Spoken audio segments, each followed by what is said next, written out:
up? You know, I thought I'd do another Thrasher Chronicles. Got me thinking, you know, I were to croak tomorrow, and my son had never heard me tell a Jeff and Booger story. Well, that just wouldn't be right. He's heard stuff, but he needs to hear it once he gets a little older so he can understand a little better what his dad and Booger used to do. So, you gotta understand, Booger and I met when we were in middle school in math class. And he was kind of a little nerdy little kid, you know. I mean, from Nebraska. He was from Nebraska. Like to say pop and stuff like that, you know. And he'd been in class for a little while, and he figured out that I lived right down the road from him. And he asked me if I'd come over and hang out one night. And so I did. I went down to the house, and we were sitting there talking, having a good time. And he's explaining what his dad did for work. And his dad and stepmom Wanda came home. So Vic and Wanda came home. And Vic was like, all right, what's your name? Vic always kind of had this, he didn't always talk real clear. Brilliant man. I mean, he was a brilliant man, but didn't always talk real clear. And so he goes, you want to stay for dinner? And I'm like, what was that? You want to stay for dinner? I'm like, and Booger goes, hey man, you want to stay for dinner? I said, I'm really picky eater back then. What are y'all eating? And he's like, grilled cheese. I'm like, hell yeah, I'm eating. I am, damn. So, hung out with him for a little bit longer. And, we had dinner. And Wanda burned the hell out of the grilled cheese. I mean, scorched them. You'd think that she'd do that to just one of them. No, she did it to all of them. So I guess that's either how she really liked it or she just could not cook. Either way, that's how we got used to having grilled cheese at the kennel house. That is why, still to this day, I eat my grilled cheese. So, we went back and hung out in Booger's room a little bit later, and came back out as I was getting ready to go home. And Vic is hanging out in the TV room that they've got, wearing a robe, reclining in the chair, with his legs spread eagle, rolling his balls around in his banana hammock of some underwear. And I was like, oh my God. I didn't just see that. And Wanda's sitting there kind of like, hey, what's up? You know, in a robe too. And like, that's how y'all roll. Cool. All right, man. So I'm walking past and Booger's kind of behind me. He's like, yeah, man, I'll see you later. And Vic's like, oh, you going home? I was like, yes, sir, going home. All right, later, dude. I was like, all right, cool. I have never met parents like yours, but I think we're going to get along just fine. So, fast forward several years. Booger and I have become best friends. I mean, we do everything together, and we have had some time off from school. I don't remember. I think it was spring break. Sounds good, because we had been home for several days. We were bored, going nuts, and so we decided to take the 12 gauge out of Booger's closet, and we took a 3-liter bottle and we filled it up with like Jello and food coloring and stuff, so it kind of looked like a guts and stuff, and we propped it up against the tree in the backyard, and we pulled the trigger and we blew the shit out of this thing. Bam! It was cool as hell. Now, we lived right in the city limits, so this was not like we were out of nowhereville. Boom! Blows a big hole in the tree, and we didn't think about that. The hole being this big area where the bark was taken off the tree. We didn't think about that, but we were like, we can work with it. So, cops didn't get called. Nobody showed up, so we were like, hey, let's make another one. So we go out there and blow another chunk out of the tree.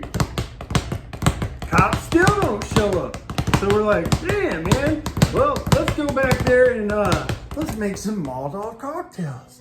And so we took some gasoline and some mason jars, poked holes in them, pulled some socks or something through them, filled them up with gasoline, and we're back there throwing them up against the wheelbarrow. And Booger was doing a great job, man. Every time he did it, it was this streaming sound as these Molotov cocktails slammed into a wheelbarrow, and then they caught on fire, and all this black smoke went up for a minute, and then it went out, burned out pretty quick. So it was my turn, and I was all excited about it, and I was gonna be like, oh, real badass. So I'm gonna put a bigger hole in the top where the wick comes out. And when I threw that thing, gasoline went all over my arm. I'm on fire. I threw the damn thing on the ground. It's rolling. It ran into some tarp where some bicycles were. It catches them on fire, and we get it put out. So we go inside. No big deal, Hey, talking to some girls on the phone. Hey, baby, what you doing? Yeah, listen to this stuff. This is what we just did. There's a ding dong at the door. So Booger goes to check it, and he comes running back to me, and he goes, oh, it's the fire department. You gotta get, man, I'm not dealing. So we both go up there, and I open the door. I'm like, yes, sir. He's like, yeah, so we got a call from y'all's neighbors behind you. I'm like, that little shit. So we're like, for what? He's like, for excessive fire in the backyard. Oh, no. We were just burning some leaves, sir. That's all it was. But we remembered that we're in the city limits and you can't do that. So we put it out and everything's all good. And he's like, well, can I go back there and check it out myself? They got fire truck and everything out front. And we're like, no, we got it.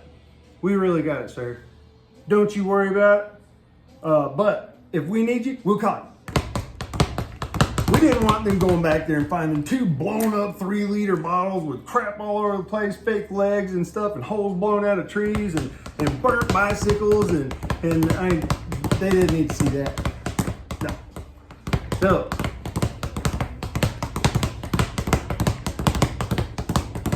that night, Vic and Wanda come home from work. Wanda never really cooked anything more than grilled cheese or ramen noodles, or I don't know what they had outside of that because I did not eat that. But she said, hey, brought steaks home. We're gonna eat those. Cool, sweet. I'm down with steaks. I mean, you can't really screw that up. Just throw it on the grill, bam. Throw it on the what? Shit. Where do you want to cook those? And she goes, oh, we were gonna cook it on the grill outside. And Booger and I are like, no. So we did this real quick, go back there, make sure that everything had been picked up because we did a cleanup job before they got there, but we're still sitting there trying to figure out the tree. And we're like, what do we tell them? I don't know. We'll think about it. I don't know. They won't notice. They won't notice the holes in the tree. So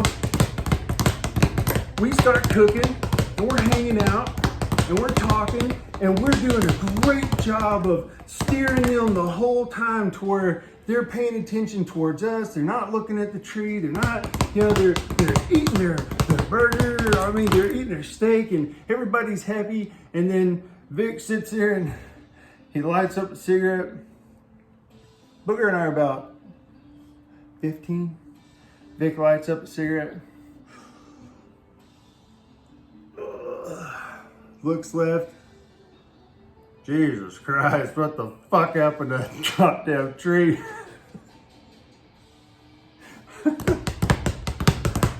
I'm not kidding y'all. Booger didn't miss a beat. At this point in time, we had started smoking in front of his parents, man. He leaned forward and he fucking slid out a Marlboro 100 and he lit that bitch up and he goes, man, I don't know. Fucking squirrels down here in East Texas are crazy, Dad. Vic just went, okay, and we just rolled right along. Yeah, that was Molotov cocktails and shotguns in Booger's backyard. It was fun. Peace, y'all. Thrasher Chronicles, number 6.